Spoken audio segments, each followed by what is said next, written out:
चलें, तो पहला पॉइंट, इक्विपोटेंशियल की परिभाषा, ऐसी सरफेस जहां पर हर पॉइंट पे पोटेंशियल क्या रहता है, सेम। नाम ही बता रहा है इक्विपोटेंशियल। दूसरा प्रश्न, पॉइंट चार्ज के लिए equipotential surface spherical, line charge के लिए। जरा एक बात सुनो, अगर फील्ड ऐसी है, ये देखो यूनिफॉर्म फील्ड, और पॉइंट ए बी, अब किसका पोटेंशियल ज्यादा है, सेम है। कारण फील्ड की दिशा में चलने पर कम होता है, ये तो बिल्कुल फील्ड के परपेंडिकुलर है, ये इक्विपोटेंशियल सरफेस है। इस पूरे सरफेस पर पोटेंशियल क्या है, सेम है। मैं आपसे ऐसा पूछता, ये नीट का सवाल है, ए बी सी, ये नीट में आया हुआ है। अब मैं आपसे पूछता, बताइए पोटेंशियल कहां ज्यादा है। दोनों प्रश्नों में अंतर है, पोटेंशियल ए पे ज्यादा है। In the direction of field potential always, in the direction of field potential always decreases. ये नीट में आया हुआ है सवाल है। आपसे पूछे भैया सबसे ज्यादा पोटेंशियल कहाँ है, तो आपको बोलना है ए पर पोटेंशियल मैक्सिमम है। इनफैक्ट आप ऐसे बोलें तो बेहतर है, VA is greater than VB is greater than, ये तो है बात। यहां अगर आपसे पूछे तो A और B ये इलेक्ट्रिक फील्ड के कैसे हैं, परपेंडिकुलर। आप इसको दो तरीके से भी कर सकते थे सर, अपन मैं तो नहीं मान रहा कि ऐसा सेम होगा। ये लगा दीजिए dV बराबर माइनस ई डॉट dr। खुद बताइए A और B का डिस्प्लेसमेंट जो है वो इलेक्ट्रिक फील्ड के परपेंडिकुलर है, देख लीजिए परपेंडिकुलर है, तो डॉट हटाएंगे तो cos 90 zero, dV zero, dV zero का मतलब पोटेंशियल डिफरेंस जीरो, तो पोटेंशियल दोनों का सेम है।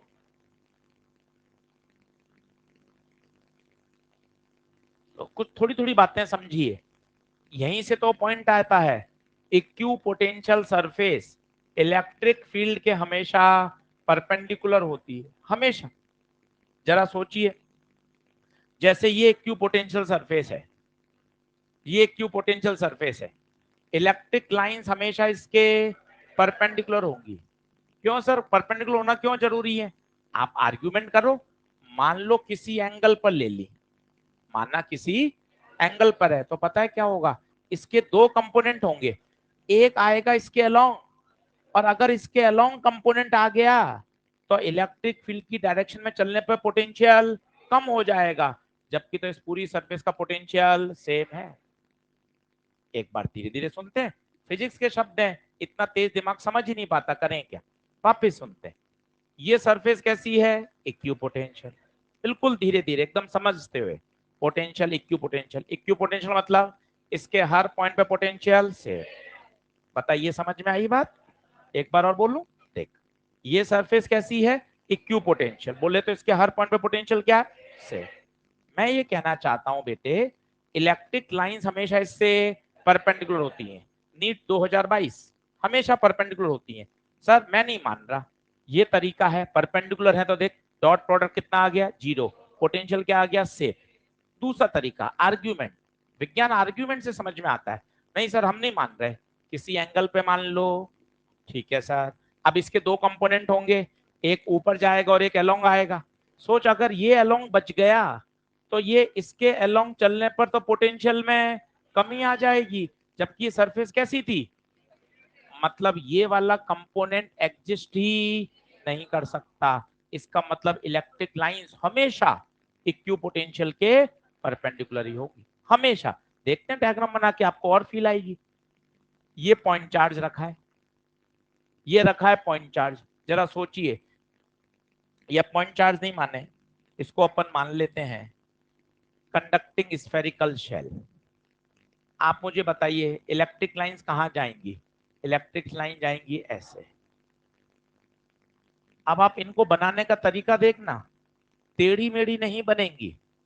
ये इलेक्ट्रिक लाइन सभी सरफेस के परपेंडिकुलर हैं। सर कैसे पता चल रहा है परपेंडिकुलर हैं? स्फेरिकल सरफेस का नॉर्मल हमेशा सेंटर से पास होता है। कहां से पास होता है? क्या अंदर फील्ड एग्जिस्ट कर सकती है क्या? कंडक्टर है, सारा चार्ज कहां रिजाइड करेगा? सरफेस पर। ये सरफेस, ये पता है कौन है? Equipotential. क्यों? आपको याद है सरफेस के हर पॉइंट पर पोटेंशियल के क्यू बाय आर, हर पॉइंट पर पोटेंशियल के क्यू बाय आर। ये इलेक्ट्रिक फील्ड, बताइए सरफेस से कितना डिग्री? 90। तो धीरे धीरे समझिए, लास्ट कंक्लूजन क्या है? इलेक्ट्रिक लाइंस हमेशा कंडक्टर के या इक्यू पोटेंशियल सरफेस के क्या होती हैं? परपेंडिकुलर। पहले आप ये लिखिए, ये वाला डायग्राम बनाइए ताकि ये समझ में आए। फिर ये बनाइए, नीट का सवाल है, यहाँ अलग अलग पॉइंट्स हैं, सब पे पोटेंशियल अलग अलग होगा। फिर नेक्स्ट स्लाइड करूंगा। ईएलपी नंबर 10 चालू कर दीजिएगा। आज 11-12 डाइपोल पर आधारित है। डाइपोल कल शुरू हो जाएगा। डाइपोल बहुत छोटा टॉपिक है, 1.5 घंटे में डाइपोल बहुत अच्छे से तैयार हो जाएगा। तो हम कल कोशिश करेंगे बाइंड अप करने की। एक दिन हम रिजर्व में रखा हुआ है, जो लेक्चर नंबर 22 है वो रिजर्व में है, कोशिश 21 में ही करने की करेंगे। 22 अलॉटेड है, 22 का उपयोग पड़ा तो लेंगे, नहीं तो कल ही इसको बाइंड अप कर देंगे। एक दिन रिजर्व है, उसमें ज्यादा न्यूमेरिकल कर लेंगे, कुछ कंटेंट रह गया तो वो पढ़ लेंगे।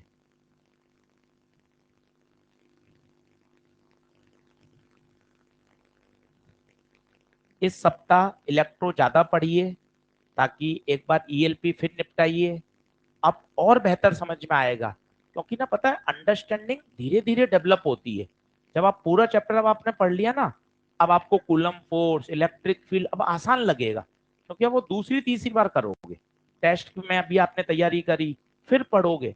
अभी 4 बार पढ़कर उसको क्वेश्चन करके उसको बढ़िया रख लोगे ना, तो अच्छा रहेगा।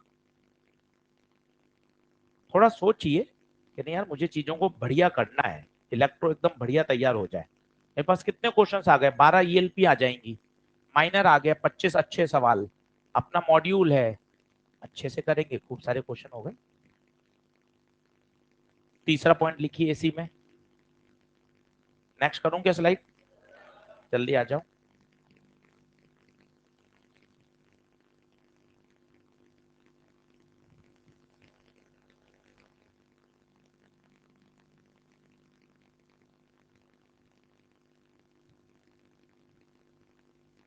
इसी में लिख लो नीचे, नीट 2022 में आया है सवाल। Electric lines of forces, electric lines of forces are always perpendicular to, are always perpendicular to equipotential, are always perpendicular to equipotential surface।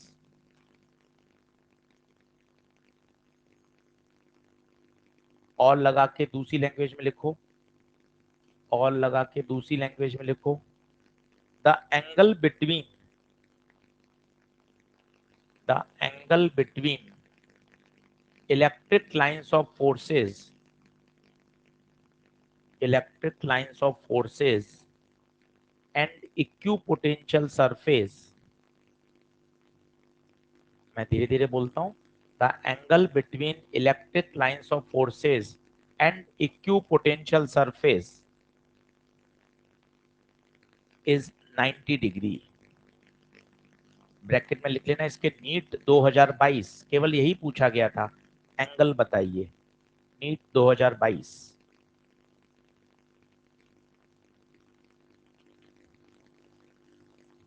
क्या बात क्लियर है? ये वाला डायग्राम बना लीजिए, ये भी बड़ा काम का है। ये इलेक्ट्रिक लाइंस है, ये 90 डिग्री पर है। याद रखिए स्फेरिकल का नॉर्मल हमेशा कहां से पास होता है? सेंटर से। अंदर डॉट डॉट बनाना, लाइन कंफर्म कर दी तो गलत हो जाएगा। अंदर तो फील्ड 0 है। बहुत अच्छे से होशियार सतर्क होके बनाओ, अंदर फील्ड लाइंस नहीं है। कंडक्टर की एक बेसिक प्रॉपर्टी है, जो भी चार्ज देते हैं वो सरफेस पर रिजाइड होता है, और कंडक्टर इतना इंटेलिजेंट होता है, वो चार्ज को इस तरह से डिस्ट्रीब्यूट करता है कि अंदर फील्ड कितनी हो जाए, 0।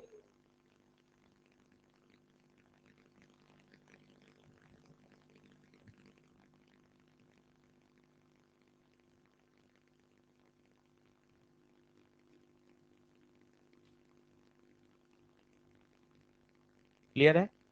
तो ये तीनों पॉइंट खास हैं, पढ़ लीजिए। पहला है पॉइंट चार्ज की स्फेरिकल होती है, लाइन चार्ज की सिलेंड्रिकल होती है। दूसरा वर्क डन 0 होता है। तीसरा 90 डिग्री। तीनों काम की बातें हैं, तीनों पर प्रश्न आपको पेपर में मिलेंगे।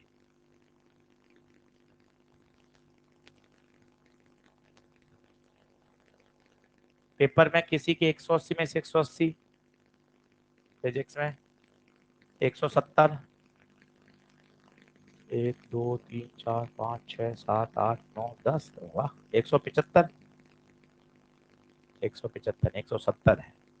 चलो बढ़िया, गुड। 170 फिजिक्स वाले इस वाले पेपर में तो भाई बहुत बढ़िया बात है। जिनके भी 130 से ऊपर हैं सब यूं काबिले तारीफ हैं, क्योंकि पेपर इलेक्ट्रो का थोड़ा सा मॉडरेट से टफर साइड था। कुछ प्रश्न वास्तव में 5 से 6 दिमाग लगाने वाले प्रश्न थे, और अगर आप उसको कर रहे हैं, गलत भी हो गए कोई टेंशन नहीं, अब सीख लो। कल का वीडियो आपके पास है, उसको एक बार फिर सुनकर जो जो क्वेश्चन आपके अटके हैं उनको एक बार आपको तैयार करके रख लेना चाहिए। चलिए आगे लिखिए, अगली हेडिंग डालिए। सेक्शन नंबर कौन सा आएगा? पहला था कूलम, दूसरा इलेक्ट्रिक फील्ड, तीसरा गॉस, चौथा पोटेंशियल, 5 आएगा। Conductor and its properties.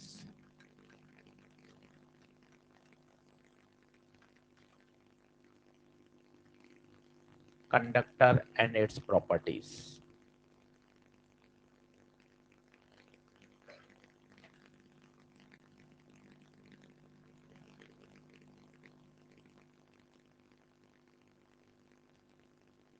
बढ़े आगे। चलो अब पहला सबसे शानदार पॉइंट है, लिखिए पहला पॉइंट। पहला पॉइंट लिखिए, any charge, any charge given to the conductor, given to the conductor always reside, always reside, RESIDE, reside मतलब रहना, always reside on its surface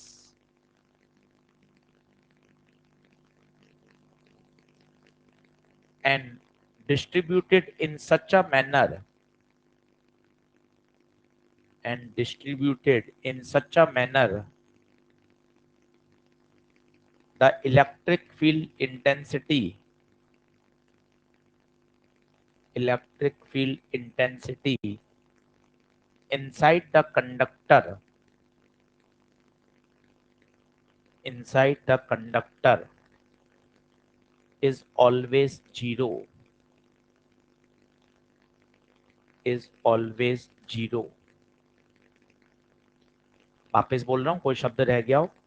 Any charge given to the conductor always reside on its surface and distribute in such a manner the electric field intensity inside the conductor is 0।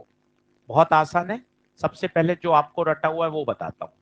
ये आपको रटा हुआ है conducting sphere, साथ साथ बनाते जाइए, बहुत आसान है। कंडक्टिंग स्फीयर, रेडियस r, जो भी चार्ज आप इसको दोगे बेटे वो सारा चार्ज सरफेस पे रिजाइड करता है। In such a way the electric field intensity inside the conductor is 0।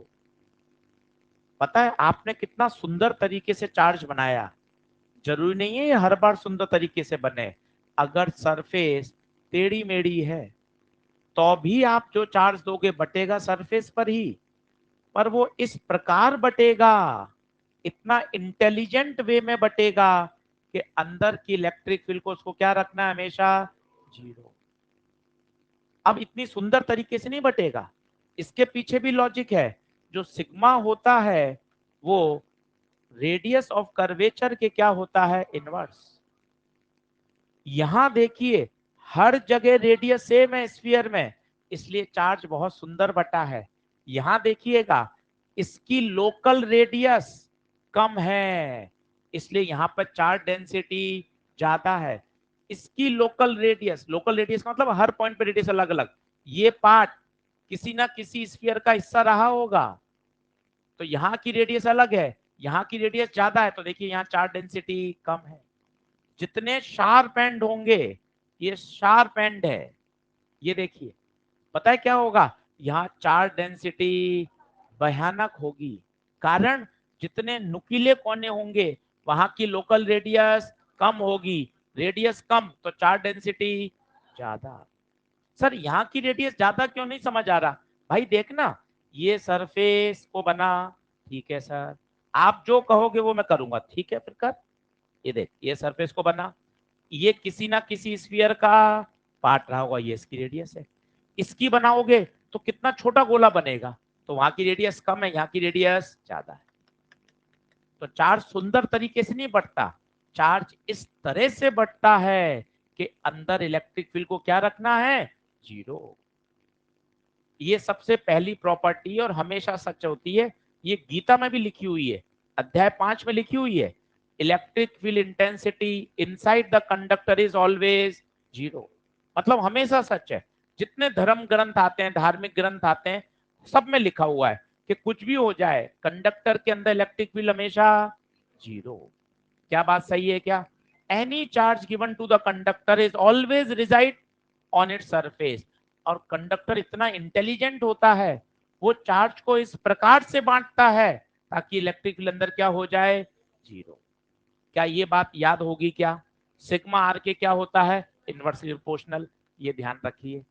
जितने कोने नुकीले हैं, जितने कोने नुकीले हैं वहां पर चार्ज डेंसिटी ज्यादा। ये डायग्राम भी बना लीजिए, पेपर में आता है कि बताइए कौन सा डायग्राम सही है। तो शार्प एजेस, नुकीले कोनों को अंग्रेजी में बोलते हैं शार्प एजेस, कोशिश करो, शार्प एजेस, वापिस बोलिए, देखो बोल लिया ना आपने, बहुत आसान होता है भाई, तो बस तुम्हें एक स्टेप उठाना होता है। शार्प एजेस पर सिग्मा सबसे ज्यादा। हिंदी में बोलते हैं जितने कोने नुकीले हैं वहां पे चार्ज डेंसिटी ज्यादा होगी।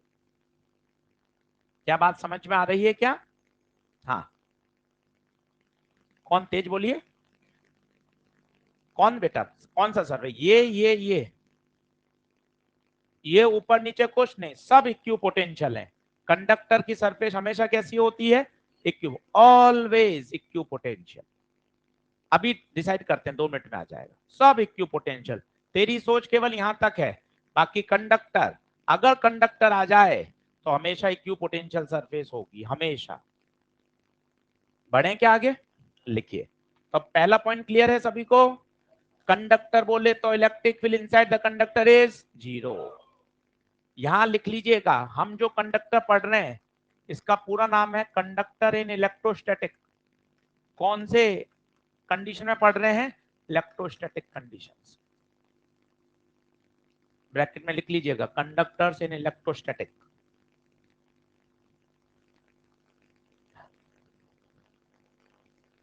अपने हिसाब से नहीं होता। चलिए दूसरा पॉइंट बोलें क्या, दूसरा पॉइंट अब आता है सबसे इंपॉर्टेंट, इलेक्ट्रिक फील्ड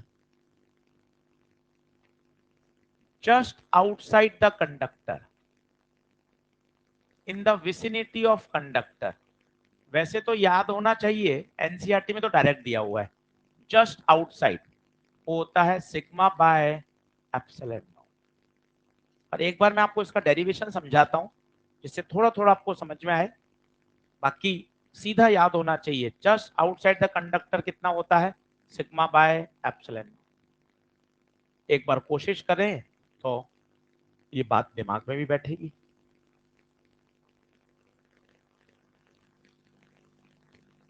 चलो पेन पेंसिल छोड़ दीजिए, पहले समझ लेते हैं। डेरिवेशन है, वैसे तो 12th बोर्ड के लिए कराते हैं, पर सीधा अपने परीक्षा में याद होना चाहिए। Electric field just outside the conductor, sigma by epsilon, just outside. मान लो मुझे यहाँ चाहिए, in the vicinity of conductor, तो मैंने क्या किया साहब, एक छोटा सा एलिमेंट मान लिया, ये एक छोटा सा टुकड़ा मान लिया। सुनिएगा, 2-3 बार समझाता हूं। इस टुकड़े की बात कर रहे हैं, इस पॉइंट पर एक पॉइंट ले लिया ऊपर, एक पॉइंट ले लिया जस्ट इधर। इस टुकड़े के कारण लिख रहा हूं, किसके कारण, टुकड़े के कारण। बताइए यहां टेस्ट चार्ज रखेंगे, प्लस प्लस को रिपेल E1, यहां टेस्ट चार्ज रखेंगे, प्लस प्लस को रिपेल E1। किसके कारण है बताइए, किसके कारण, due to small part, due to small part. वापस सुन लीजिए 2-3 बार, वो स्मॉल पार्ट आपको हाईलाइट हो रहा है, उस स्मॉल पार्ट के कारण यहां इलेक्ट्रिक फील्ड, टेस्ट चार्ज रखा रिपेल, यहां इलेक्ट्रिक फील्ड रिपेल, ये है स्मॉल पार्ट के कारण। अब बात कर रहा हूं इस रिमेनिंग के कारण, बहुत ध्यान से सुनिएगा, मजा आएगा। इस रिमेनिंग के कारण, माना इस रिमेनिंग के कारण है E2, इससे मेरे 2-3 सवाल जेई मेन के सॉल्व होने वाले हैं, इसलिए मैं यहाँ डेरिवेशन पे समय खर्च कर रहा हूँ। नीट में तो मेरा काम इससे हो जाएगा, और थोड़ा सा बेहतर समझेंगे तो मजा आ जाएगा। रिमेनिंग के कारण कितना है, E2। आराम से बताइए, E2 को पक्का पक्का इसके अपोजिट ही होना पड़ेगा। ये कहां से नियम निकल कर आया, वही पहली बात, कंडक्टर के अंदर तो फील्ड को जीरो होना ही है, कंडक्टर के अंदर फील्ड को जीरो होना ही है, तो इसकी दिशा अपोजिट होगी। साथ ही साथ सर ये भी तो लिख दो चुपका के, E1 बराबर, क्यों, अरे बराबर होगी, अपोजिट होगी तभी तो जीरो होगी। अब मजे की बात है, ये कंडक्टर इस पॉइंट पे भी तो फील्ड दे रहा होगा, क्या रखेंगे यहाँ, टेस्ट चार्ज, ये सारे प्लस, उस प्लस को क्या करेंगे, भगाएंगे, तो क्या हो गया बताइए, E2।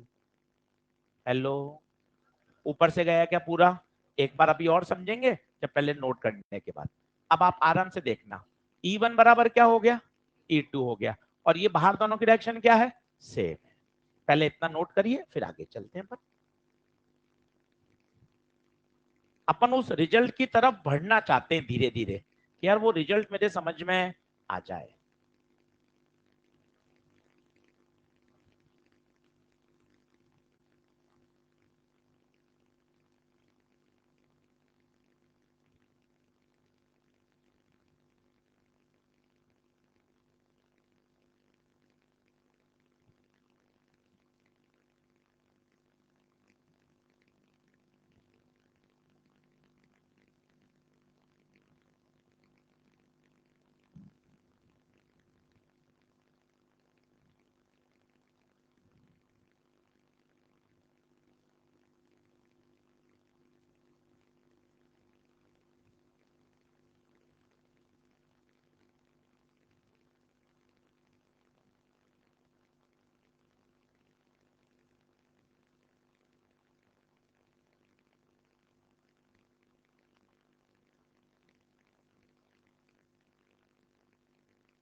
बहुत सही, बहुत सही। बस एक बात ज्यादा बार बार फिर तो क्या वो बदतमीजी हो जाती है ना, फिर डांट डपट हो जाएगी, मतलब क्या कोई, सही माहौल बढ़िया बना के रखें। अब तो साहब मुझे ये तो पता है कि नेट फील्ड क्या है, इनसाइड तो क्या है, जीरो, उसका मैंने उपयोग करके क्या कर दिया, E1 और E2 को इक्वल एंड अपोजिट कर दिया। बोलिए ये बात क्लियर है। जस्ट आउटसाइड मुझे याद है कितनी है, sigma by epsilon not, just outside इतनी है। इसको हम गॉस थ्योरम से डिराइव कर सकते हैं। अब हम क्या चाहते हैं कि टुकड़े की फील्ड कितनी है और रिमेनिंग पार्ट की फील्ड कितनी है। फिर पता है यही एक शब्द आता है इलेक्ट्रोस्टैटिक प्रेशर। ये क्या होता है आप खुद सोचिएगा। ये सारे इधर वाले प्लस क्या उधर वाले प्लस को रिपेल नहीं कर रहे होंगे क्या? ये वाले प्लस इधर वाले प्लस को क्या कर रहे होंगे? रिपेल। तो एक फोर्स, और फोर्स पर यूनिट एरिया को क्या बोलेंगे? प्रेशर। तो पूछा जाता है इलेक्ट्रोस्टैटिक प्रेशर बताइए। तो जरा सोचिए, मैं इसी को आगे बढ़ाता हूं थोड़ा थोड़ा। अगर मैं इस स्मॉल एलिमेंट पे चार्ज कितना मान लूं? D q. सुन जाइएगा, स्मॉल एलिमेंट पर फोर्स, रिजल्ट ही रटने हैं पर 10 मिनट देखकर थोड़ी सी चीजें क्लियर होती है। स्मॉल एलिमेंट पे क्या निकाल रहे हैं? फोर्स। फोर्स बताइए, एफ बराबर क्यू ई, क्यू नहीं डी क्यू। ई में मजा आएगा, ई कौन सा? ई टू। ई टू क्यों ये बताइए। वही पुरानी बात, इस चार्ज पे फोर्स कौन लगाएगा? खुद की इलेक्ट्रिक फील्ड या दूसरी इलेक्ट्रिक फील्ड? दूसरा कौन है यहाँ? रिमेनिंग टुकड़ा। रिमेनिंग टुकड़े की फील्ड E2 है। आंसर अभी अपन याद कर लेंगे, पर थोड़ा सा आई ओपनर करिए ना। F बराबर क्यू ई होता था, आप पढ़ के आए हो। Q तो होता था चार्ज, E क्या होता था? बाहर की इलेक्ट्रिक फील्ड। बाहर की इलेक्ट्रिक फील्ड, यहां बाहर कौन है? रिमेनिंग हिस्सा। वही तो इस पर क्या लगा रहा है? फोर्स। देख लो, मैं रुक जाता हूं यहाँ। यहाँ कोई पंगे हो रहे तो पूछो, हाँ या ना। वापस, टुकड़े पर बल कौन लगाएगा? टुकड़े की फील्ड या रिमेनिंग फील्ड? E1 E2 को बोलो, E1 कौन है? टुकड़े की फील्ड। E2 कौन है? Remaining field. यस और नो? पक्की बात है? ठीक है साहब, बहुत बढ़िया, बहुत मजा आया। अब E2 कहां से लाऊं? सर E2 ला सकते हैं। क्या ये दोनों फील्ड ऐड होंगी? तो बताओ नेट फील्ड आउटसाइड कितनी? E1 plus E2। बाहर की तरफ की बात कर रहा हूं। बाहर की तरफ मुझे ऑलरेडी याद है सिग्मा बाय, क्या ये दोनों बराबर हैं? 2E1 बराबर क्यों? देखिए लिखा हुआ, तो E1 comes out to be sigma by 2 epsilon nought. जो E1 है उतना ही, शब्द कठिन है, एक बार और समझाऊंगा। ये आ गया, यहां रख दीजिए, sigma by 2 epsilon not. Charge को क्या खोल सकते हैं? Sigma into area. सिग्मा बराबर चार्ज बटा एरिया, तो चार्ज सिग्मा इंटू एरिया। ये आ गया एफ। डी को नीचे भेज दो, force upon area. This is called electrostatic pressure. सीधा याद करिए, सिग्मा स्क्वायर बाय 2 एप्सिलॉन। इससे मेरे 4 प्रश्न हल हो रहे हैं। मैं इसको एक बार और आपको क्लियर करता हूं, बिंदास आप अच्छे से समझिएगा, आपको मजा आएगा। सर पहले तो वो बता दो, आउटसाइड कैसे सिग्मा बाय एप्सिलॉन हो गई, वो भी बता दो सर। पूरा ही समझ लो, बहुत ही बढ़िया है। मुझे यहाँ फील्ड चाहिए, मैंने एक यहाँ गॉसियन सरफेस मानी। क्या मानी साहब? Gaussian surface. हर प्रश्न का जवाब दे देता हूँ, फिर आप पूछना। चलो बताइएगा। ये सब सारे प्लस चार्ज यहाँ पे रखे, टेस्ट चार्ज को क्या करेंगे? बाहर भगाएंगे।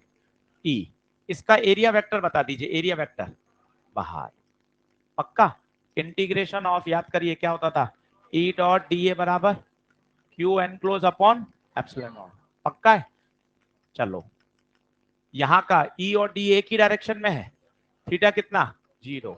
E D A cos 0 epsilon not Q. Q क्या ये वाला ही क्यू ही आएगा क्या? यहाँ तो क्यू है ही नहीं, क्या ये वाला क्यू आएगा क्या? कोई बता सकता है क्यू कितना होगा?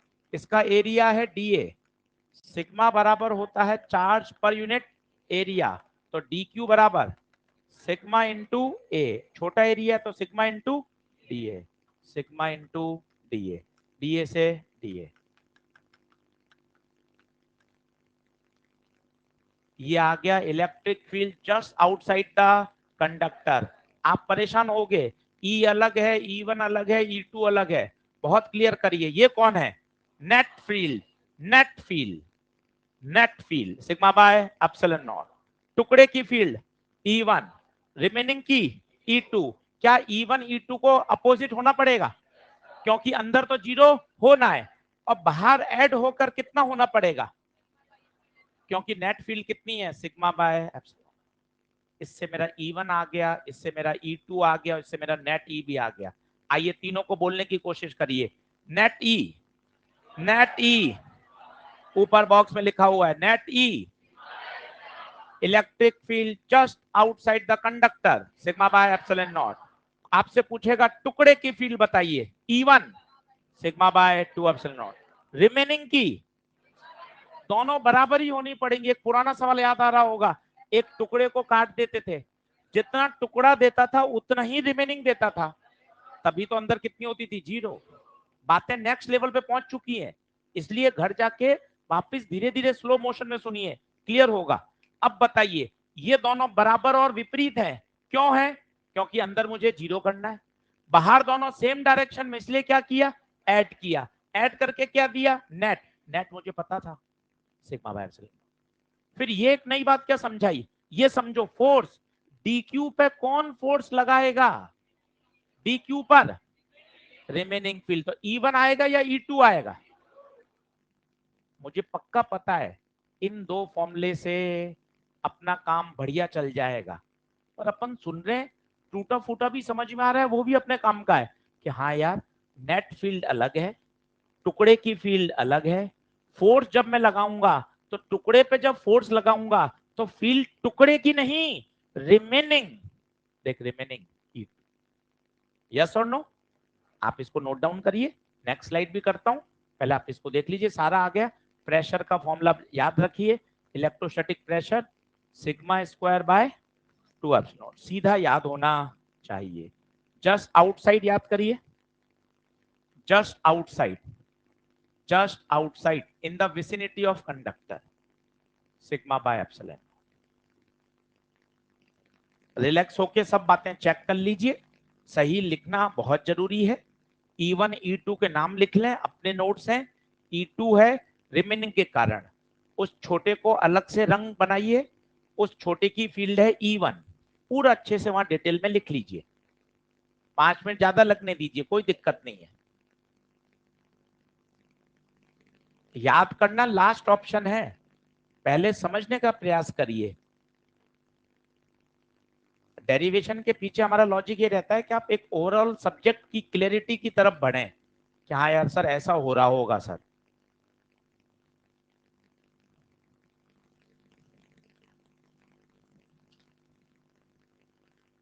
लिखने के बाद कोशिश करिए मैं तीनों के नाम बोल पाऊं, E1 कौन है, E2 कौन है और E कौन है। E1 है छोटा टुकड़ा, E2 है रिमेनिंग पार्ट और E है नेट फील्ड, नेट। और वो कितनी बढ़िया बात है, उस टुकड़े पर बल कौन लगाएगा, बाकी की फील्ड, खुद की इलेक्ट्रिक फील्ड खुद पर फोर्स नहीं लगा सकती, ये कितना अच्छा लिखा है। एलिमेंट पे फोर्स, चार्ज खुद का, पर फील्ड किसकी, रिमेनिंग की, रिमेनिंग की फील्ड है E2।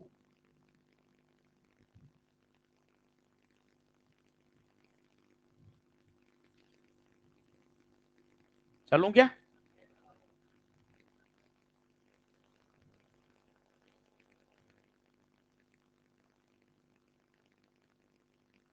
अब सर मैं परीक्षा के लेके याद कर लूं, आप ही सर, मैं आप पर भरोसा कर रहा हूं, आप निकलवा दो सर, अरे मैं निकलवा दूंगा, बिल्कुल चिंता मत कर। परीक्षा के लेके याद कर, यहाँ लिख नीट 2024 में, ये वाला याद कर, एक प्रेशर का याद कर, बस दो बातें याद कर ले, काम चल जाएगा। बाकी केवल समझ के ध्यान रख और दिमाग में बैठी रहेंगी तो बढ़िया बात है। नेट फील्ड याद करो sigma by epsilon not, sigma by epsilon not कहां से आया, उसका भी प्रूफ है हमारे पास कि सिग्मा बाय एप्सिलॉन नॉट कहां से आ गया। इसे बोलते हैं पूरा sentence, electric field just outside in the vicinity of conductor.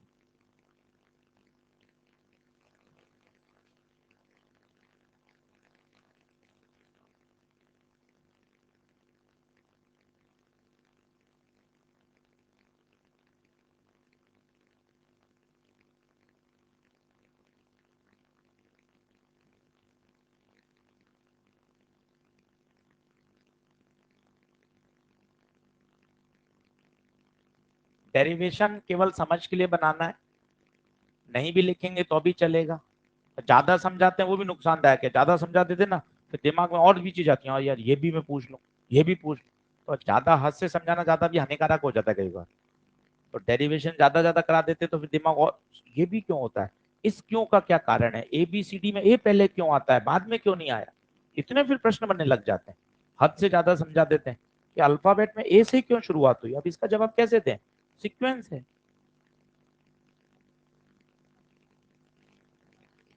Just outside के लिए ड्राइव किया, जैसे जैसे दूर जाते जाएंगे तो सिग्मा अलग अलग है ना, जस्ट आउटसाइड के लिए तो सिग्मा परिभाषित है, हर पॉइंट पे अलग अलग है, यहाँ का सिग्मा अलग है, यहाँ का सिग्मा अलग है, यहाँ का सिग्मा अलग है, सबका सिग्मा सेम थोड़ी ना है, क्योंकि सिग्मा तो रेडियस ऑफ कर्वेचर पे क्या कर रहा है, डिपेंड। क्लियर है क्या बात, बढ़ चले आगे, आइए अगला पॉइंट लिखें, जल्दी आओ जल्दी आओ जल्दी आओ।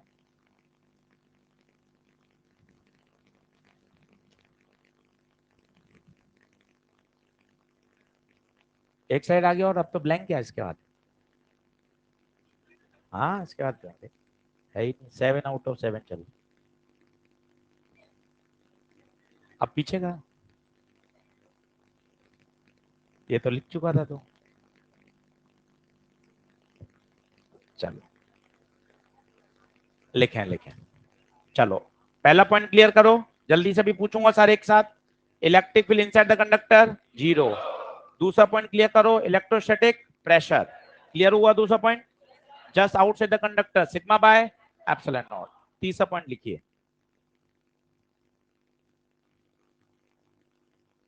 लिखिए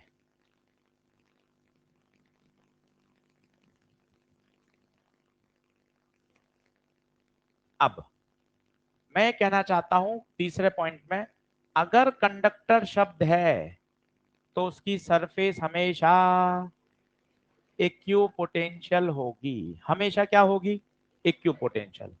सर स्फेरिकल में तो सर मेरे चमकता है सर, क्योंकि वो अपन ने डिराइव किया है ना सर, इनसाइड बराबर आउटसाइड, इनसाइड बराबर सरफेस, और कितना बराबर होता है, के क्यू बाय आर। ये तो सर मुझे चमकता है, मेरे रटा हुआ है 12वीं से, बिल्कुल सही है। तो सर ये तो मुझे समझ में भी आता है कि इसके हर पॉइंट पर पोटेंशियल सेम है, कहीं भी जाओ, 1 पे जाओ, 2 पे जाओ, सेंटर पे जाओ, 3 पे जाओ, सब जगह पोटेंशियल क्या है, सेम, के क्यू बाय आर। इसलिए कहा जाता है कंडक्टर की सरफेस हमेशा कैसी होती है, इक्यू पोटेंशियल, पूरे कंडक्टर में पोटेंशियल हमेशा सेम रहता है। पर सर टेढ़े मेढ़े कंडक्टर में प्रूव कर सकते हो क्या कि सर यहाँ जीरो होगा, आओ कर लेते हैं कोशिश।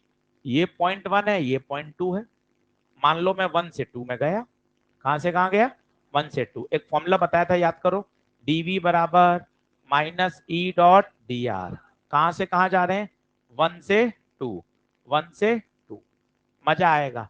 पहला पॉइंट सबसे खतरनाक है, हर चीज का उत्तर वहीं से शुरू होता है, क्या, electric field intensity inside the conductor is always, बता 1 और 2 दोनों ही बिंदु कहां है, दोनों ही कहां है, अंदर, तो बता ई कितना, जीरो, ई जीरो हो गया, डीवी का इंटीग्रेशन वी, यहाँ वी टू यहाँ V one, implies V two minus V one बराबर, तो वी टू बराबर, इसका मतलब सभी पॉइंट्स के अंदर पोटेंशियल क्या है, सेम। तो एवरी कंडक्टर सरफेस हमेशा क्या रहेगी, वो इक्यू पोटेंशियल। और सोचिए अगर वो इक्यू पोटेंशियल है, तो अगर आपसे पूछे एक पॉइंट से दूसरे पॉइंट पे ले जाने में वक्त डन बताइए, तो सीधा खटाक याद करिए, इफ इट इज कंडक्टर, अगर वो कंडक्टर है तो वो हमेशा क्या रहेगा, इक्यू पोटेंशियल। अंदर फील्ड कितनी रहेगी, जीरो, अंदर के हर बिंदु पर पोटेंशियल क्या रहेगा, सेम रहेगा, हर पॉइंट पर पोटेंशियल क्या रहेगा, सेम रहेगा। अब इसकी इलेक्ट्रिक लाइंस बनाओ, अब सोचो अगर ये कंडक्टर इक्यू पोटेंशियल है तो इलेक्ट्रिक लाइंस हमेशा इसके क्या होंगी, परपेंडिकुलर। चौथा पॉइंट लिखिए,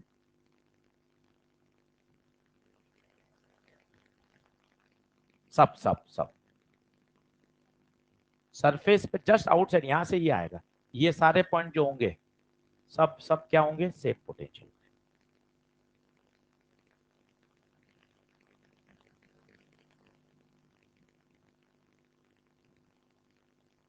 वापस बोलता हूं, एक बार पहले लिख लीजिए।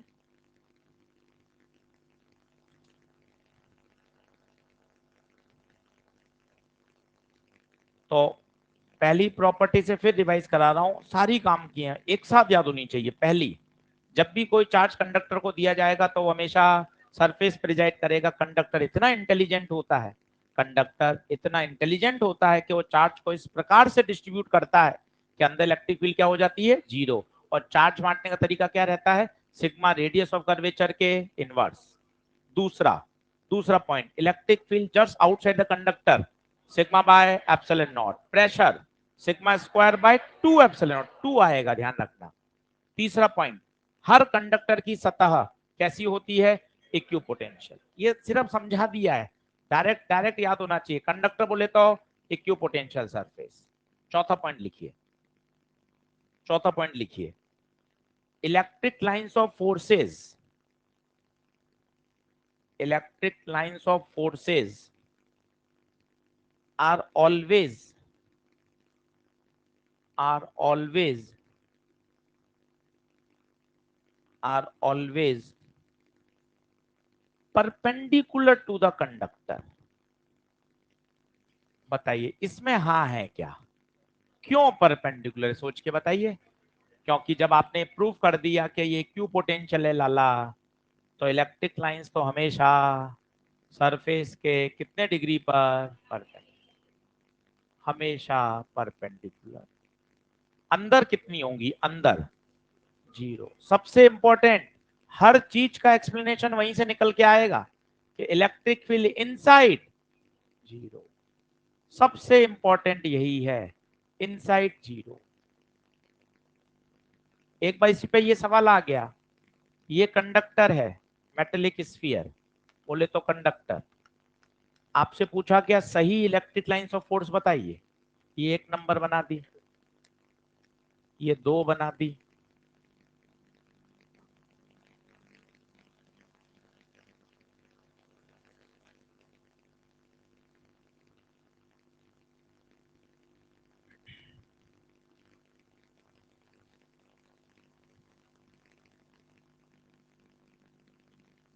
कौन सी सही इलेक्ट्रिक लाइंस ऑफ फोर्स है, पहली, दूसरी, तीसरी। सही रिप्रेजेंटेशन बताइए, फर्स्ट, सेकंड, थर्ड। देखो फर्स्ट तो बिल्कुल गलत है, क्यों, अंदर इलेक्ट्रिक लाइन हो ही नहीं सकती। सर दूसरी तो सही है, नहीं, परपेंडिकुलर होनी चाहिए। परपेंडिकुलर सर कैसे दिख रहा है, क्या नापेंगे, क्या नापने की जरूरत ही नहीं है ना। इलेक्ट्रिक लाइंस अगर परपेंडिकुलर है तो वो हमेशा सेंटर से पास होगी। मैंने आपको एक प्रॉपर्टी सिखा के लाया था अभी, ये देखिए, ये प्रॉपर्टी, स्फेरिकल सरफेस का नॉर्मल हमेशा कहां से पास होता है, सेंटर से, हमेशा सेंटर से पास होता है। अगर देखिए ये नॉर्मल होता तो सेंटर से कहां पास हो रहा है, जबकि ये नॉर्मल सेंटर से पास हो रहा है। तो बताइए सही रिप्रेजेंटेशन है थर्ड। ये आया हुआ है ऑल इंडिया पीएमटी में, उसने 4 डायग्राम बना के दिए थे, कहा था सही रिप्रेजेंटेशन बताइए। तीसरा क्यों सही है, 2 कारण बताइए। पहला, इलेक्ट्रिक फील्ड इनसाइड जीरो, और दूसरा इलेक्ट्रिक लाइंस हमेशा कंडक्टर के सरफेस के क्या होंगी, परपेंडिकुलर, हमेशा हमेशा।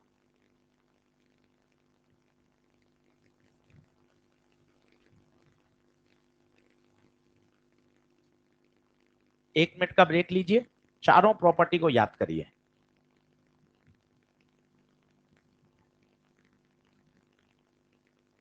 चार्ज नहीं है उसमें, वो इंडक्शन हो रहा है इस फील्ड के कारण। नहीं, आ तो हॉरिजॉन्टल ही रही है ना, आ ऐसे थोड़ी ना रही है, आ हॉरिजॉन्टल रही है, तो इस तरह से मूव हो जाएंगे। बढ़ूं क्या आगे,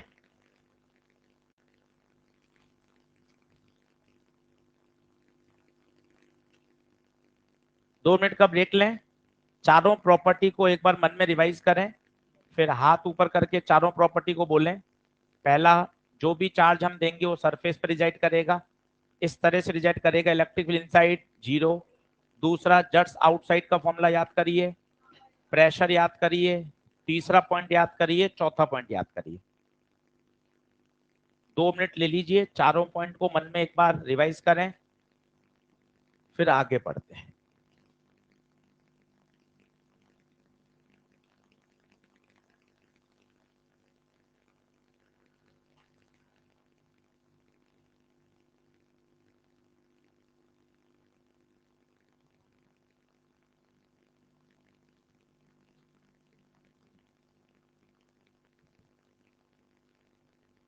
वही आएगी,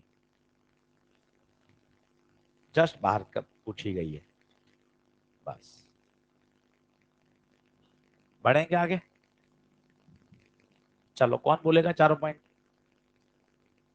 1 2 3 4, लास्ट बेंच वालों से ज्यादा मजा आता है मेरे को। हाँ, चश्मा ले भैया, तेज आवाज। क्या नाम? मेरा नाम आशीष गुप्ता है। चल ब्रजेश, शुरू हो जा। पहला पॉइंट बोल लेगा, नहीं बोल पाएगा? तब बोल दे फिर। बहुत बढ़िया। जब भी चार्ज किसी कंडक्टर को दिया जाता है तो हमेशा चार्ज कहाँ रहता है? सरफेस के बाहर, सरफेस पर, ताकि अंदर इलेक्ट्रिक फील्ड क्या रहे? हमेशा जीरो। चार्ज अपने आप को इस तरह से डिस्ट्रीब्यूट करता है, कंडक्टर इतना इंटेलिजेंट होता है कि वो चार्ज को इस प्रकार डिस्ट्रीब्यूट करता है कि अंदर इलेक्ट्रिक फील्ड जीरो हो जाए। चार्ज बांटने का जो स्टाइल होता है बच्चों, ध्यान रखिएगा, सिग्मा छोटे आर के क्या होता है?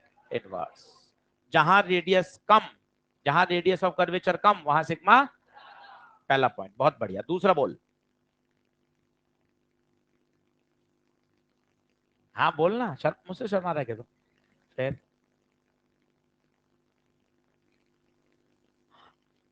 बहुत बढ़िया। Electric field just outside the conductor, सीधा याद करिए सिग्मा बाय एप्सिलॉन। डेरिवेशन तो ठीक है, समझ लिया, अच्छी बात है, नहीं आया तो भी चलेगा। सीधा फॉर्मूला याद करिए, सिग्मा बाय इलेक्ट्रोस्टैटिक प्रेशर। पता है डिराइव क्यों कराया? नहीं तो अपने मन में चलता है यार वहां टू नहीं आ रहा, यहाँ टू क्यों आ रहा है। तो अपन ने क्या 15 मिनट में टूटा फूटा समझा, तो अपने थोड़ा बहुत तो दिमाग में, हाँ यार इस पर जो फोर्स लगाएगा वो दूसरी की इलेक्ट्रिक फील्ड लगाएगी, वो सिग्मा बाय एप्सिलॉन नॉट नहीं है, सिग्मा बाय 2 है, बस इसलिए कराया। बाकी तो रिजल्ट ही याद होना चाहिए। Electrostatic pressure sigma square by 2 epsilon not, सीधा याद होना चाहिए। बोल हाँ है क्या? तीसरा पॉइंट बताओ, तीसरा पॉइंट बताओ, तीसरा पॉइंट। अगर कंडक्टर है तो हमेशा क्या रहेगा? Equipotential potential. पक्की बात है। चौथा बताइए, चौथा। इलेक्ट्रिक लाइंस ऑफ फोर्स हमेशा परपेंडिकुलर। क्लियर है बात? चलिए, इसी में एक छोटा सा पॉइंट और है, उसको पढ़ लीजिए तो ये सेक्शन पूरा हो जाएगा। लिखिए cavity inside the conductor, cavity inside the conductor. ये भी बड़ा इंटरेस्टिंग पॉइंट है, थोड़ा ध्यान से समझें। इस पर एम्स में पहले बहुत क्वेश्चन आते थे, नीट में तो कभी नहीं आया, और एनसीईआरटी में दे रखा है, और यहीं से हमें वो शील्डिंग समझ में आती है। कैविटी, जैसे दांत के अंदर कैविटी हो जाती है ना, वैसे एक कैविटी है ये पूरा सॉलिड, और बीच में क्या है? एक कैविटी। जैसे दांत है, आपने देखा दांत चारों तरफ से सॉलिड है, तो बिल्कुल कहीं कोने में बीच में कहीं कैविटी हो जाती है, तो सॉलिड के बीच में से कोई हिस्सा खोखला है, उसे हम क्या बोल रहे हैं? कैविटी। This is cavity. ये आपने हैशिंग क्यों कर रखी है? हैश करके दिखाया जा रहा है कि वो सरफेस पूरी सॉलिड है, भरी हुई है पूरी पूरी, और वो कैविटी है बीच में, खोखली जगह। हिंदी में से बोलते हैं गुहिका। चलिए सभी लोग बोर्ड पे देखिएगा और समझिएगा, आनंद से मजा आ जाएगा। मैंने कोई चार्ज यहां रख दिया एट द सेंटर, एक चार्ज Q को रख दिया at the centre of cavity. बहुत अच्छे अच्छे पॉइंट है, एम्स में तो बहुत फेमस टॉपिक था ये, अच्छे सवाल बनते थे इस पे। आपको सारी बातें बताता हूँ, ध्यान से सुनिएगा। एक चार्ज Q को रख दिया आपने सेंटर पे, पता है क्या होगा? चार्ज की तो इलेक्ट्रिक लाइंस ऑफ फोर्स पैदा करने की प्रॉपर्टी है, ये इलेक्ट्रिक लाइंस ऑफ फोर्स पैदा करेगा। ध्यान से सुनिए, ये इलेक्ट्रिक लाइंस इस कैविटी के बाहर निकल ही नहीं सकती, क्योंकि अगर निकल गई तो यहां तो फील्ड को जीरो होना तय है, क्योंकि अगर कंडक्टर है तो वहां इलेक्ट्रिक फील्ड तो हमेशा जीरो होगी। पता है क्या होगा? चार्ज इंडक्शन होगा, एग्जैक्ट इतना ही चार्ज, एग्जैक्ट इतना ही चार्ज यहां क्या हो जाएगा, इंड्यूस हो जाएगा।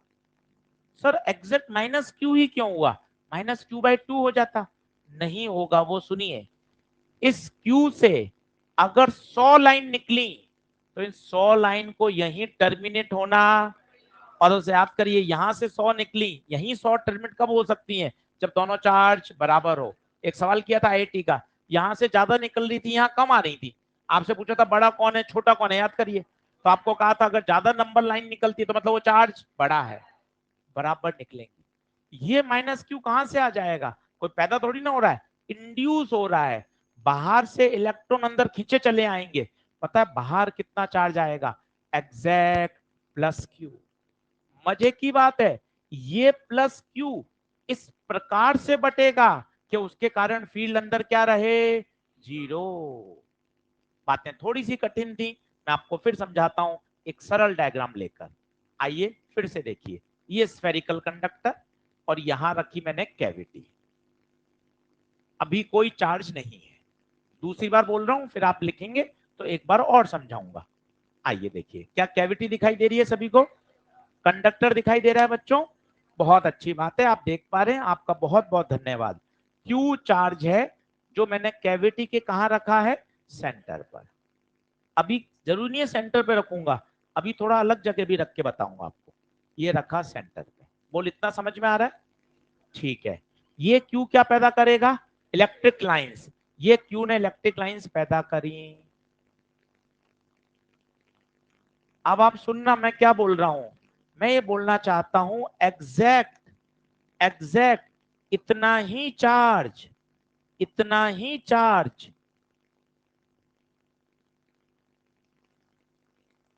इतना ही चार्ज कहां पैदा होगा, बराबर कैविटी के इनसाइड। ये क्यू है ना, तो ये एग्जैक्ट कितना होगा, माइनस क्यू। एक्सप्लेनेशन बताइए, एग्जैक्ट माइनस क्यू ही क्यों, कारण बताइए। पहला कारण, एक दूसरा और बताऊंगा मैं आपको प्रूफ करके, पर पहले समझिए लॉजिकल रीजनिंग से। क्यू से 100 इलेक्ट्रिक लाइंस पैदा हुई, इन 100 को यहीं मरकर खत्म होना पड़ेगा। नहीं सर मैं तो नहीं खत्म कर रहा, सोचो यहाँ 80 खत्म हुई तो 20 को बाहर निकलना पड़ेगा, यहां तो संभव ही क्यों नहीं है संभव, since it is a conductor, तो यहां वाले पार्ट पे तो इलेक्ट्रिक फील्ड को हमेशा जीरो होना ही। तो लॉजिकल रीजनिंग, क्यू से अगर 100 लाइंस निकली तो उन 100 लाइंस को वहीं खत्म होना वो तभी संभव है जब एग्जैक्ट कितना इंड्यूस हो, minus Q, exact minus Q induce हो। अभी मजे और आएंगे, ये माइनस क्यू कैसे आ जाएगा, चार्ज तो neither be created nor be destroyed, ये माइनस क्यू कहां से आ गया, पता है क्या होगा, इंडक्शन की वजह से इस पे जो फ्री इलेक्ट्रॉन थे वो यहाँ आके इकट्ठे हो गए, यहां चार्ज की कमी हो गई। बताओ यहां चार्ज क्या आएगा, पॉजिटिव।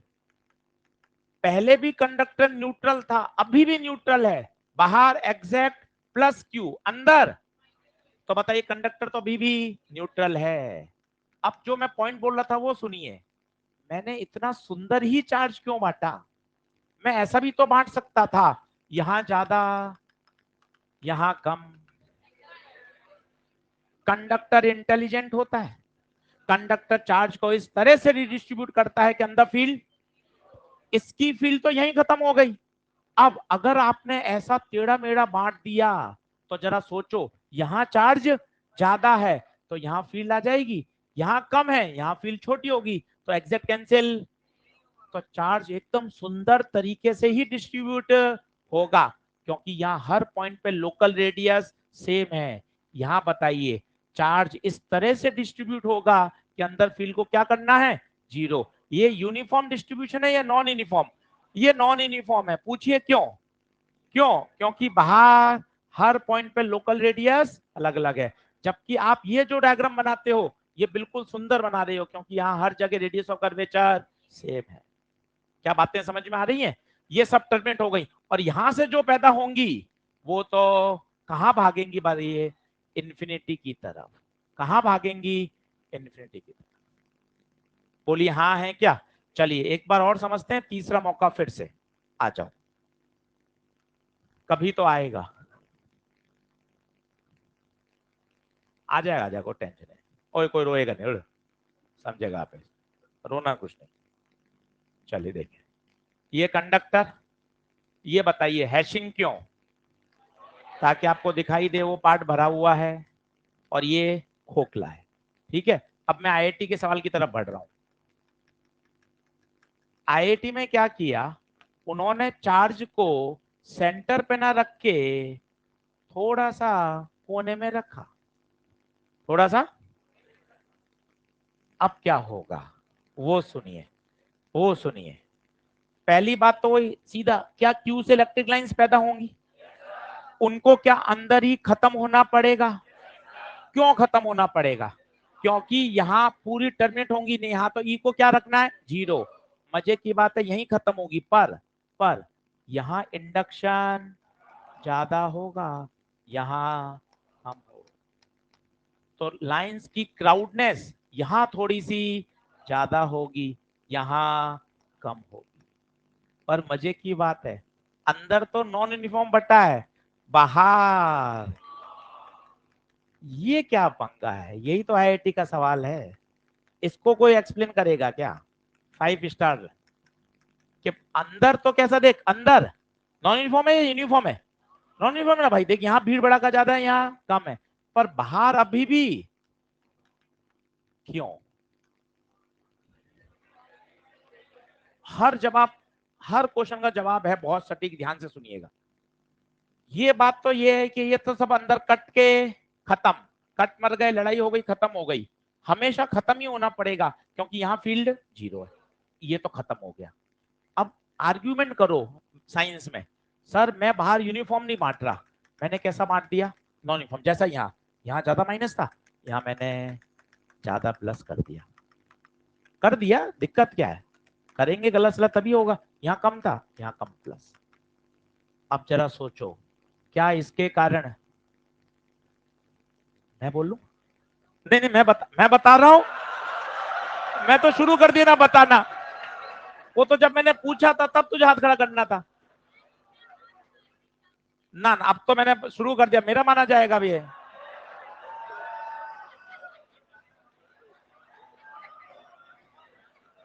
तुझे तो जब बोलना था ना, जब मैंने कहा कोई बताएगा क्या, तब। अब जब किसी ने नहीं किया तो फिर मैंने सॉल्व करना चालू कर दिया। अब तो मैं आधे से ज्यादा कर चुका हूं। हाँ, चलो चलो, भावुक ना होइए, बोर्ड पे देखें। तो बाहर का डिस्ट्रीब्यूशन, बाहर का डिस्ट्रीब्यूशन कैसा है, यूनिफॉर्म या नॉन यूनिफॉर्म? मैं आर्ग्यूमेंट कर रहा हूं, मैंने नॉन यूनिफॉर्म कर दिया, क्या पंगे हो जाएंगे जरा सोचिए। यहां टेस्ट चार्ज रखोगे, यहां ज्यादा प्लस है, ये इलेक्ट्रिक फील्ड ज्यादा देगा, यहां कम है, इलेक्ट्रिक फील्ड कम देगा, अंदर फील्ड आ जाएगी 0। जबकि हर धार्मिक ग्रंथ में लिखा हुआ है, हर धर्म के ग्रंथ में लिखा हुआ है, if it is conductor, if it is conductor तो electric field inside the conductor is 0। उसको 0 होना ही, चार्ज इस प्रकार से डिस्ट्रीब्यूट होता है, कंडक्टर इतना इंटेलिजेंट होता है कि चार्ज को ऐसे बांटेगा कि अंदर इलेक्ट्रिक फील्ड क्या हो जाए, 0। बताइए यूनिफॉर्म या नॉन यूनिफॉर्म? यूनिफॉर्म बांटना ही पड़ेगा, तभी अंदर फील्ड क्या होगी, 0। इसका तो प्रभाव यहीं खत्म हो गया, इसका तो प्रभाव पूरा यहीं खत्म हो गया। क्यू ने जितनी लाइंस पैदा करी, सारी लाइंस यहीं खत्म हो गई। अब जिम्मेदारी किसकी बची थी, बाहर वाले की। यदि आपने नॉन यूनिफॉर्म बांट देते तो अंदर फील्ड एडजस्ट करने लग जाती, जबकि अंदर तो फील्ड ऑलवेज 0। ये बात दिमाग में रचा लो, बसा लो, इलेक्ट्रिक फील्ड हमेशा कंडक्टर के अंदर 0, हमेशा, कुछ भी हो जाए। अगर आप कैविटी के सेंटर पे रखोगे तो वेल एंड गुड, नहीं रखोगे तो भी वेल एंड गुड, बाहर डिस्ट्रीब्यूशन हमेशा कैसा रहेगा, यूनिफॉर्म। ये आईआईटी में आया हुआ है, ये एम्स का सवाल है, ये जनरल अपन ने समझा। ये आपको बात समझ में आई? जितना चार्ज आप यहां रखोगे उतना ही एग्जैक्ट इक्वल एंड अपोजिट कहां होगा, कैविटी के इनसाइड। इसको मैं दूसरे तरीके से आपको और समझाता हूं, जब बात चली रही है तो थोड़ा सा और समझिए, क्योंकि समझ में तो कुछ भी नहीं आ रहा, तो सब एक साथ ही हो जाएगा ना सेट। चलिए आइए बोर्ड पे देखिए, तो कम से कम क्या, मैं इसको कल समझाऊंगा तो क्या 2 दिन आपका हो गया सर समझ नहीं आ रहा, नहीं तो क्या होगा आज का एक दिन ही, आज कुछ समझ में नहीं आया, एक ही दिन बोलना पड़ेगा। 3-4 दिन चलेगा तो आप 4 दिन तक खराब करोगे। आओ वापिस देखो यहाँ क्यों, सर मैं नहीं मान रहा कि यहाँ बराबर चार्ज आएगा, तो मैंने क्या मान लिया, क्यू आई। कितना मान लिया, इंड्यूस होगा, पर मैं नहीं मान रहा कि एग्जैक्ट आएगा। अब इसका दूसरा जो किताबें बताती हैं वो मैं आपको बताता हूँ। वो देखिए वो क्या करती हैं, यहाँ एक गॉसियन सरफेस मानती है, बहुत ध्यान से देखना मजा आएगा। ये गॉसियन सरफेस, सोच के बताइए ये गॉसियन सरफेस कहाँ दिखाई दे रही है, क्या कंडक्टर के अंदर दिखाई दे रही है, सॉलिड सॉलिड में? देखो देखो यहाँ ई कितना है, यहाँ ई कितना है, याद करो फ्लक्स होता है ई डॉट ए, ई कितना, मतलब इससे नेट फ्लक्स जीरो। फ्लक्स क्या होता था याद कर, Q N close upon flux zero, Q N close, इसके अंदर कुल आने वाला charge Q plus Q I, अंदर आने वाला charge Q plus Q I, ये जीरो में गया, क्यू प्लस क्यू आई बराबर zero, Q I is minus Q. ये आपको ये बता रहा है कि अंदर जो चार्ज इंड्यूस हुआ वो एग्जैक्ट और एग्जैक्ट क्यू के बराबर ही है। पर इतनी जरूरत कहां थी, वो कितना बढ़िया लॉजिक है। क्यू से अगर 100 इलेक्ट्रिक लाइंस निकली, संभालिएगा इस बात को, पकड़िएगा, अगर क्यू से 100 इलेक्ट्रिक लाइंस निकली तो उन 100 इलेक्ट्रिक लाइंस को कैविटी के अंदर ही खत्म होना पड़ेगा। अगर नहीं खत्म हुई तो कैविटी से कहां जाएंगी, बाहर अलाउड ही नहीं है, बाहर अलाउड ही नहीं है, क्योंकि electric field inside the conductor is always, इन सभी लाइंस को यहीं कट मार के खत्म होना पड़ेगा। बोलो हाँ है क्या, लिखना चालू करिए सिलसिले से, पहला ये बनाएंगे, फिर ये आएंगे, फिर ये आएंगे, फिर 2 क्वेश्चन अभी एम्स के और कराऊंगा, तब जाके आपको कैविटी की फील आएगी। और यही कहा जाता है इलेक्ट्रोस्टैटिक शील्डिंग।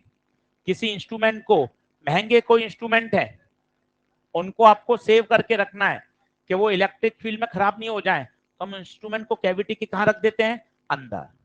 बॉक्स लेते हैं, मेटल का बॉक्स लिया, उसके अंदर रख दिया, उससे क्या होगा, मेटल है, मेटल के अंदर तो इलेक्ट्रिक फील्ड हमेशा ही क्या रहेगी, जीरो। इसलिए वो आप बचपन में पढ़ते थे कि कभी कभी बिजली अगर गिर रही है तो पेड़ के नीचे खड़े हो या कार के अंदर जाके बैठ जाएं। कार के अंदर जाके बैठने का क्या मतलब है, बिकॉज कार है मेटल, लोहे की बनी होगी, स्वाभाविक है, प्लास्टिक की तो कार है नहीं, मेटल की बनी होगी, और इफ इट इज मेटल तो वो कंडक्टर है, तो उसके अंदर तो इलेक्ट्रिक फील्ड को हमेशा जीरो होना ही पड़े। कंडक्टर इतना इंटेलिजेंट होता है, संभालिए इस सेंटेंस को कितना सुंदर है, कंडक्टर इतना इंटेलिजेंट होता है कि वो चार्ज को इस प्रकार डिस्ट्रीब्यूट करता है कि अंदर इलेक्ट्रिक फील्ड क्या हो जाए, जीरो।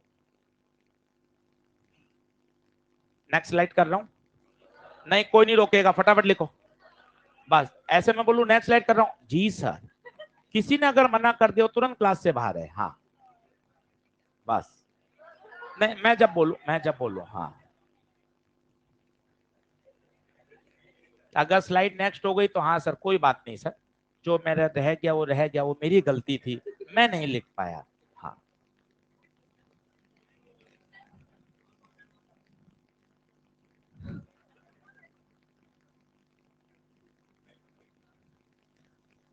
तो ये तो पहला एक्सप्लेनेशन था कि भाई बेटा क्यू से जितनी इलेक्ट्रिक लाइंस निकली उनको कैविटी के अंदर ही टर्मिनेट होना पड़ेगा, तो एग्जैक्ट एक माइनस क्यू पैदा हुआ। ये एक्सप्लेनेशन नंबर 2 है कि मैं नहीं मान रहा कि सर एग्जैक्ट होगा, तो मैंने इसको क्यू आई माना और इसको सॉल्व करके देख लिया, ये किताबी लैंग्वेज है। क्यू आई कितना आ गया, एग्जैक्ट माइनस क्यू।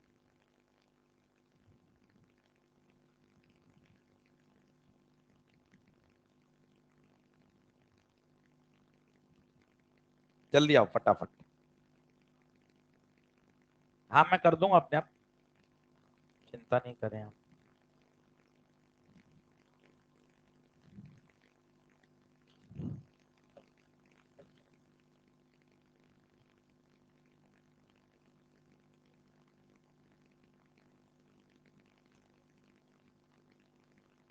मुझे क्या पता, मेरे को गूगल लिखा हुआ है क्या कि ऑल इंडिया काउंसलिंग का फॉर्म अलग होता है, कि बीएमएस का अलग होता है, बिहार का नर्सिंग अलग होता है, चेक कर गूगल पे जाके। हाँ, कैसे मतलब? चलो अगला लिखो।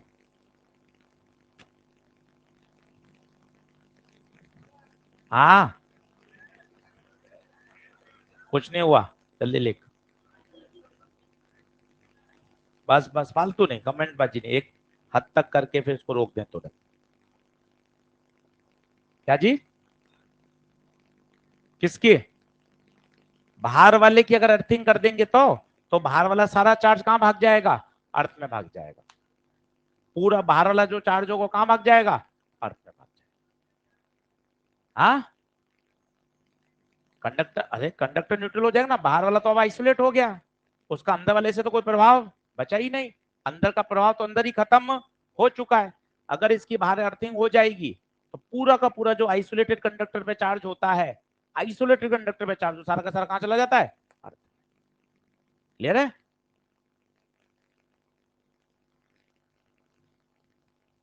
अभी बताते हैं। नेक्स्ट करूं क्या? ये तो वही डायग्राम है, जल्दी से खुद बना लें। अच्छा, ये इलेक्ट्रिक लाइंस कितने डिग्री पे बनेंगी? 90 पर। 90 पर।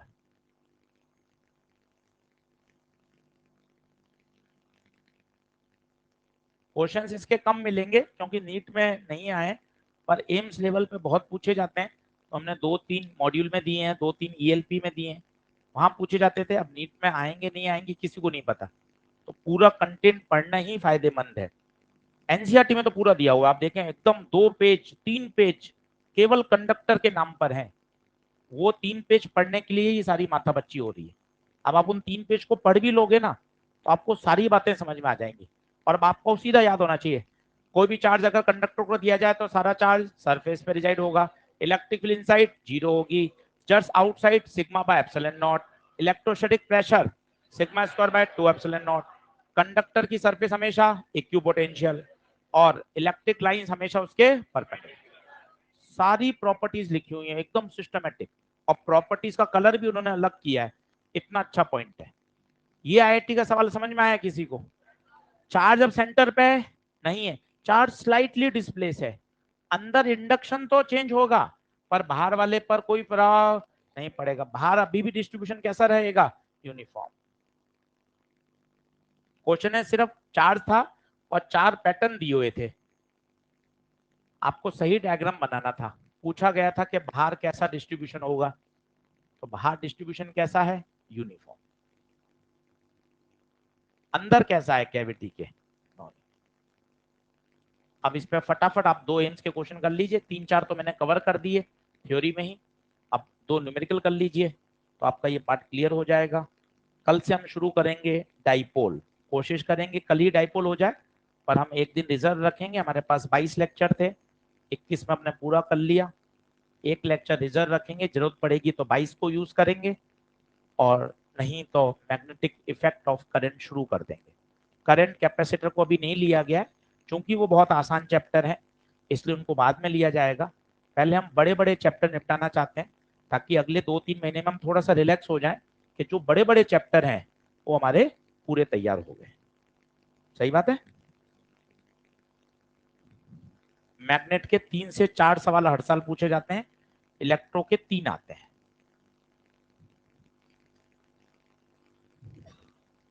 नेक्स्ट कर दूं? जल्दी आ जाओ।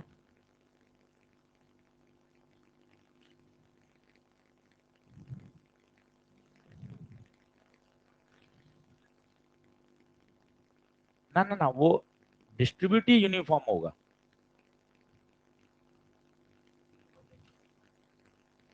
होनी चाहिए थी, वो अपन को ऐसा लगता है, पर अपने अनुसार नहीं चलता ना काम। वो चार्ज को बाहर इस प्रकार ही बांटेगा कि अंदर को फील्ड को उसको हमेशा क्या रखना है? जी। सबसे मेन हमेशा कौन सी बात सही रखनी है? Electric field zero. सही। किसको फायदा नहीं हो? 4 नंबर ला रहे हैं भाई, फायदा क्या है? फायदे नुकसान कहाँ कर रहे हैं? 4 नंबर के लिए काम कर रहे हैं। ठीक है। वो कह रहे हैं अंदर क्यों रखने से फायदा ही क्या हुआ? क्वेश्चन है वो। ओके। कंडक्टर को चार्ज ही मत दो, अगर कंडक्टर पे चार्ज ही नहीं होगा कुछ होगा ही नहीं। काय की इलेक्ट्रिक फील्ड, काय का क्यू पोटेंशियल। अलग अलग तरह के बेहतरीन क्वेश्चन पूछे जाते हैं। चलिए लिखें।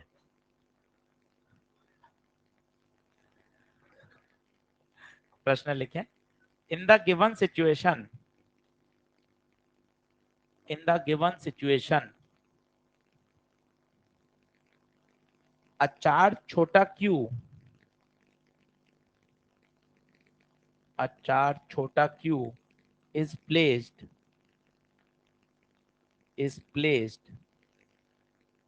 at the center of the cavity, at the center of the cavity, then calculate the electric field and potential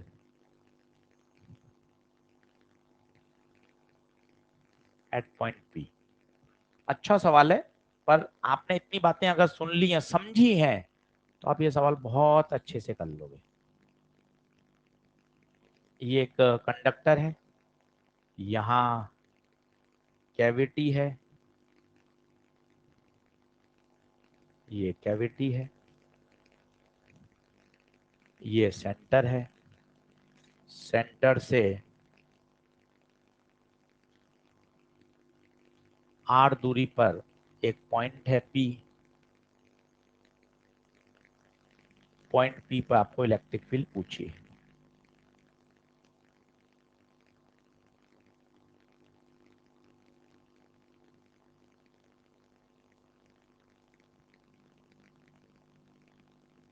बना लीजिए।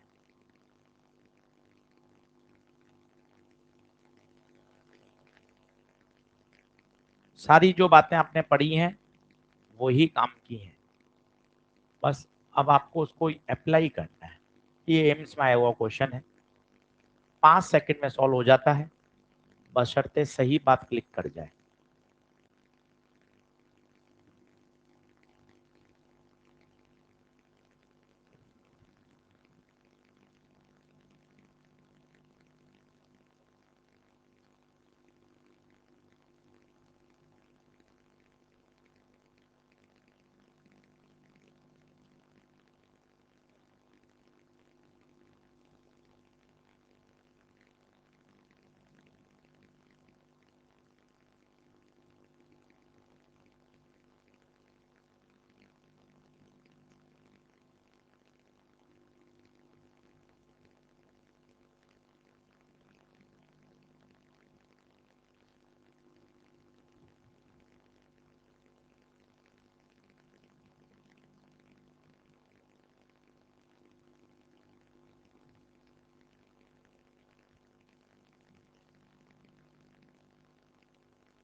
देखिए आंसर आ सकता है।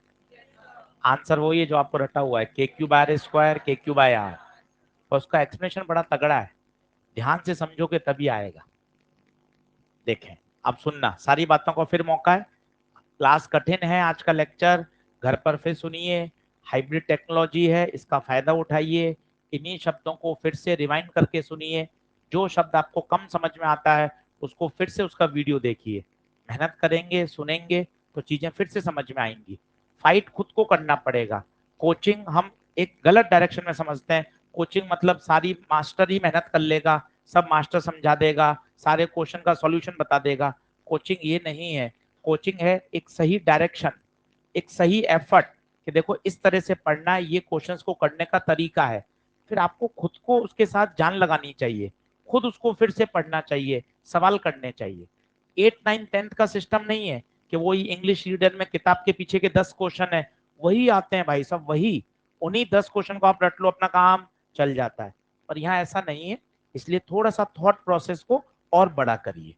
आइए सभी लोग देखें यहाँ क्यों रखा, बताइए। एग्जैक्ट एग्जैक्ट माइनस क्यू बाहर पैदा आएगा, बोलिए मानते हैं क्या? क्यों होना पड़ेगा? सारी इलेक्ट्रिक लाइंस को यहीं कट पीट के मर कर खत्म होना पड़ेगा। यस और नो? सारी लाइंस यहीं कट पीट के खत्म हो जाएंगी। पर ये माइनस क्यू कहां से आ गया भाई? अरे माइनस क्यू इंड्यूस हुआ है, यही माइनस बाहर प्लस क्यू लाएगा, क्योंकि कंडक्टर कोई चार्ज को पैदा थोड़ी ना कर रहा है, केवल शिफ्टिंग हो रही है। अंदर माइनस क्यू चला गया तो बाहर क्या आ जाएगा? Plus Q. बोलिए क्या ये बात क्लियर हुई? अब देखो इन दोनों का प्रभाव बाहर कितना, क्यों सारी लाइंस यही कट पिट के खत्म हो गई, ये लाइंस बाहर जा ही नहीं सकती, इनका तो प्रभाव जीरो।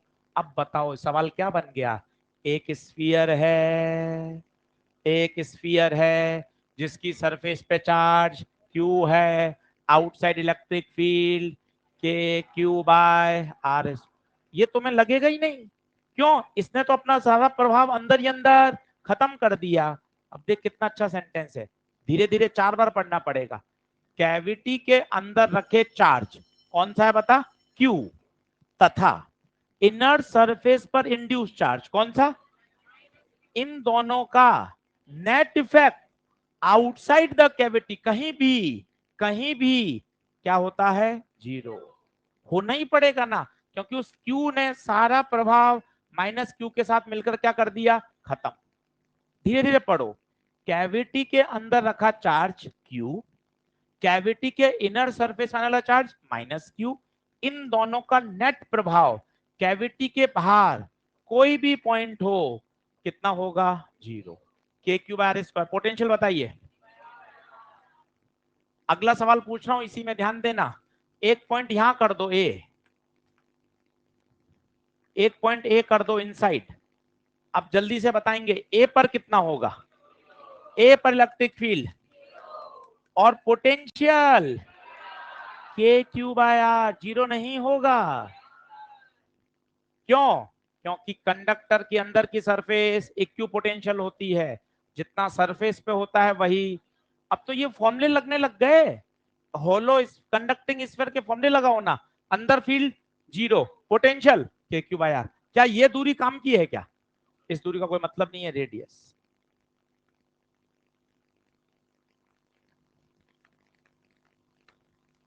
अच्छा सवाल है, बाहर, अब आप एक सरल शब्द बोल लो, सर ये तो एक कंडक्टिंग स्फीयर बन गया सर, कंडक्टिंग स्फीयर पे चार्ज कितना है, क्यू, कोई पूछे आउटसाइड इलेक्ट्रिक फील्ड के Q by are square, outside potential के Q by r, inside field zero, inside potential जो सरफेस के बराबर होगा, जो सरफेस के बराबर होगा के क्यू बाय रेडियस, हाँ या ना। इसी के नीचे एक नोट डालिए,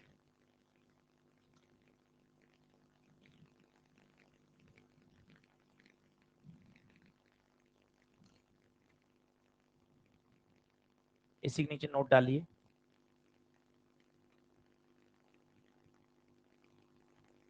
बोलूं, आज घर जाके ईएलपी नंबर 10 शुरू कर दीजिएगा, तभी मजा आएगा। ये दो स्फेरिकल शेल हैं, शेल समझते हो, शेल, शेल का मतलब होता है खोखला, जैसे प्लास्टिक की बॉल होती है ना, अंदर से खोखली होती है, ये शेल है। ये क्या बता रहा है, ये इसकी थिकनेस है, प्लास्टिक की बॉल की मोटाई होती है ना, वो है शेल।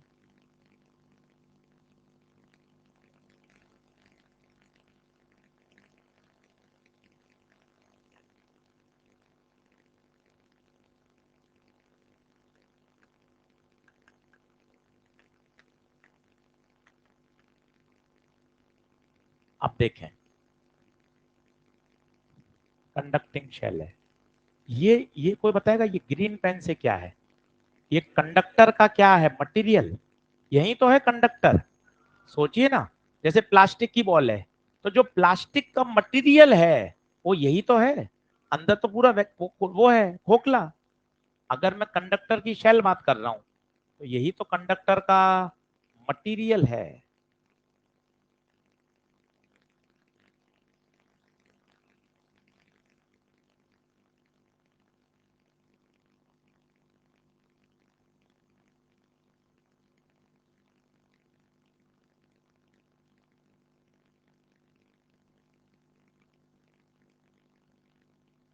अब सुनना, बहुत बढ़िया बात है, एक लाइन में है पर 2 बार प्रश्न आया हुआ अपने नीट में, इसलिए काम का है,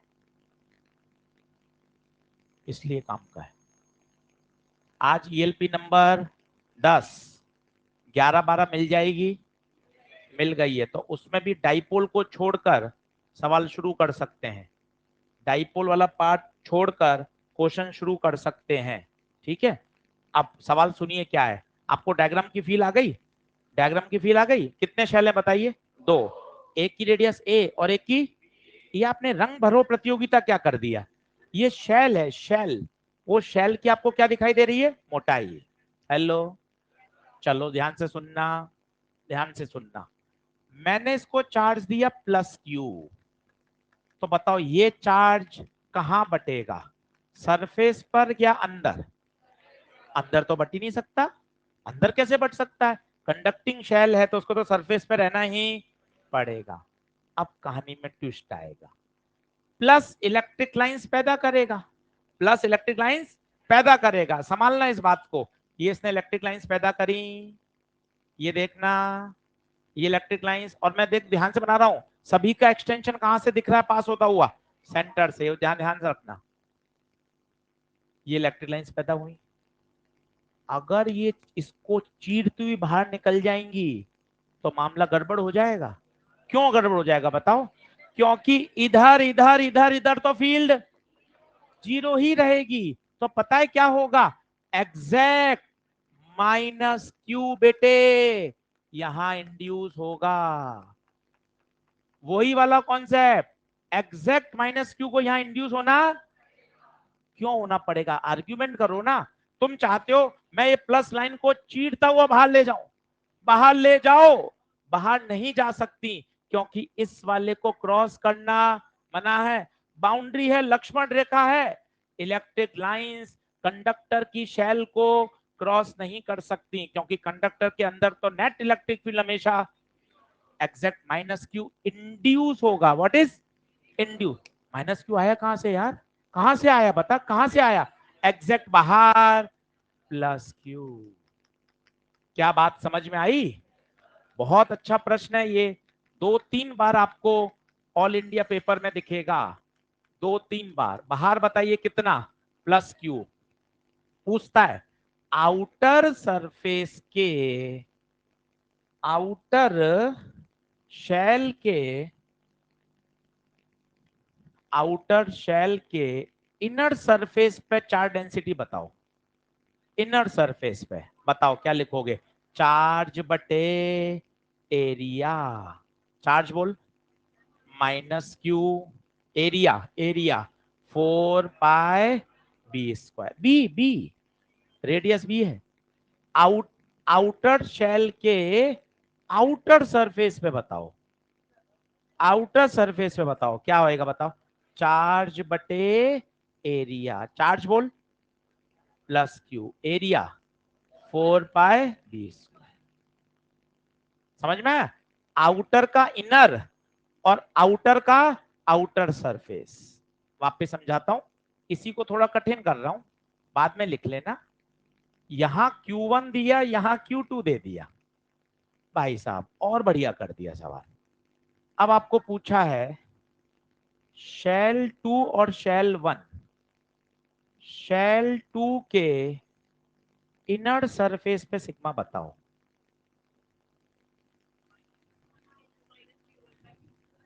आज घर जाके पढ़ लेना, आज की क्लास बड़ी खतरनाक थी। देखो ये Q1 है, ये Q1 है, यहां से लाइंस पैदा होंगी, यहां एग्जैक्ट माइनस Q1 आएगा। ये माइनस Q1 आ कहां से जाएगा? माइनस Q1 अंदर आया तो बाहर प्लस Q1। देख लो, बाहर वाले शेल पे चार्ज नहीं बदला। थोड़ा ध्यान से देखना, बाहर वाले शेल पे टोटल चार्ज जोड़ो, टोटल चार्ज जोड़ो। पहले भी तो Q2 था। इंडक्शन के कारण बॉडी पे नेट चार्ज थोड़ा बदल सकता है, सिर्फ शिफ्टिंग हुई, अंदर माइनस क्यू आ गया तो बाहर प्लस क्यू। जो मैंने ऑरेंज पेन से बनाए हैं वो क्या है? इंड्यूस। क्या है वो? इंड्यूस। अब बताइए इनर पर डेंसिटी, इनर पर डेंसिटी बताना अच्छे से क्या होगी? सिग्मा बराबर माइनस Q1 बटे एरिया। और इसी के आउटर पर, आउटर पर ध्यान से बनाना, Q2 plus Q1, Q2 plus Q1 दोनों चार्ज जुड़ गए बटे 4 पाई बी स्क्वायर। बढ़िया लॉजिकल सवाल है, एम्स में आया हुआ है, आपको मॉड्यूल में किताबों मिलेगा। पहले इसको पूरा कर लीजिए अच्छे से, इसमें कुछ रह गया हो फिर उसको पूरा कर लीजिए।